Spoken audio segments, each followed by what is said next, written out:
मी आज पूर्ण दिवसभर काय करणार ते तुमच्यासोबत शेअर करायचं आहे आणि खूपच कामं आहेत. चला म्हटलं मग मोठा ब्लॉग पण टाकलेला नव्हता तर तो पण होईल आणि माझे कामंसुद्धा शेअर केले जातील.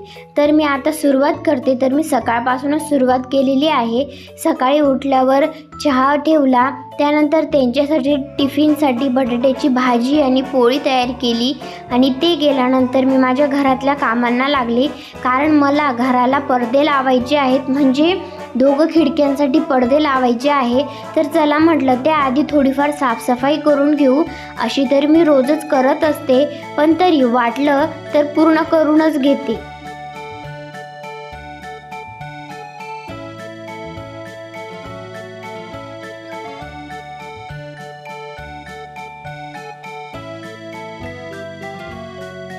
मी पहिले खिडक्यांपासून सुरुवात केली, कारण खिडक्यांमध्ये खूपच जाळे असतात.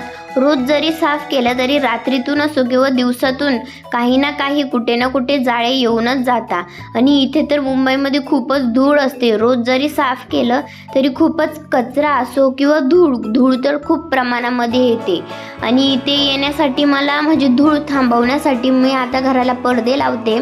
म्हणूनच त्याआधी घराची स्वच्छता करून घेत होती. म्हणूनच पहिले खिडक्या वगैरे साफ केल्या, म्हणजे बाहेरून सुरुवात केली की मग झाडत बाहेर जाणार.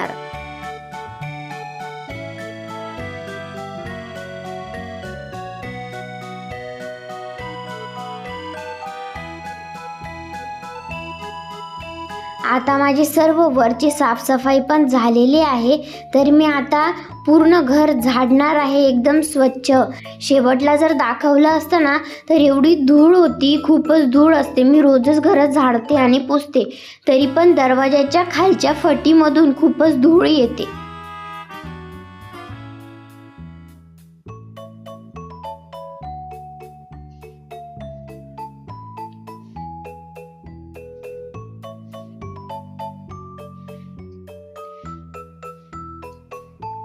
घरातलं सगळं झाडून वगैरे झाल्यानंतर मी परत हे कॅरेटमध्ये मी हॉलमध्ये ठेवते आणि त्यामध्ये त्यांचे लॅपटॉप वगैरे, बुक्स वगैरे, कम्प्युटरचं जे पण किंवा लॅपटॉपचं जे पण सामान असेल ते सामान ठेवतो नाही. आणि आमच्या बुक्स वगैरे, पेन असं जे आम्हाला लागतं तेच आम्ही ठेवतो, कारण DBTला वगैरे जातो तर तिथे बुक लागते, पेन लागते, तर ते वरतीच हॉलमध्येच ठेवतो आम्ही.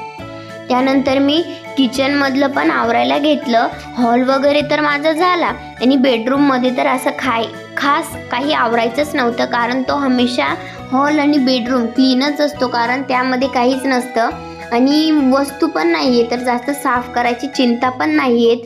खरं तर जास्त किचनमध्येच असतं, कारण पीठ असो, तेल असो आणि काहीतरी फोडणीचं जास्त उडतं आणि माझी किचनची खिडकी उघडते बंद करते, त्यामुळे धूळ खूप येते आणि किचन वगैरे मी आता आवरते. पूर्ण डीप क्लिनिंगच म्हणून घ्या तरी चालेल, नुसतं डस्टिंगच नाही, पूर्णच घर साफ करते मी.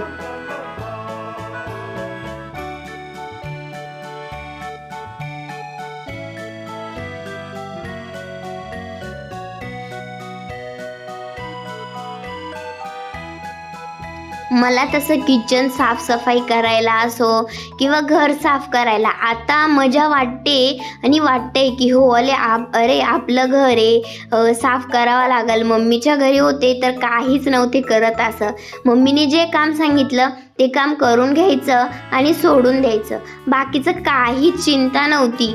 जेवायला भेटलं, आई बनवून जायची, ते जेवण करून घ्यायचं. थोडेफार कपडे असले किंवा भांडे असो ते धुवून वगैरे घ्यायचे आणि परत झोपून जायचं आणि शाळेचा अभ्यास असो किंवा कॉलेजचा अभ्यास ते करत बसायचो. आणि आईने कामं सांगितले की चला मग झाले, थोडीफार केली, त्या बुडबुड केली त्या कामामध्ये की लगेच म्हणायचं मला अभ्यास आहे. आता तर काही कोणाला अभ्यासाचं नावसुद्धा सांगू शकत नाही. आता तर पूर्णपणे काम मलाच करावा लागेल, कारण घरामध्ये मी एकटीचे, माणूस काय करेल, नाही तर मग माझा फायदा काय येऊन. म्हणूनच मी आता पूर्ण घराची डीपली क्लिनिंगच करते. आणि पूर्ण झाल्यानंतर आंघोळ वगैरे पण झाली माझी. त्यानंतर चला म्हटलं देवाऱ्याची पण पूर्ण खालून वरून साफसफाई करू.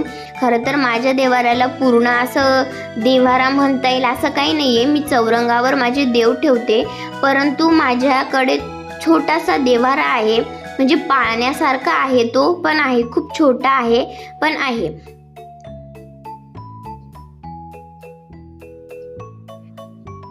तर असा होता माझा दिवस.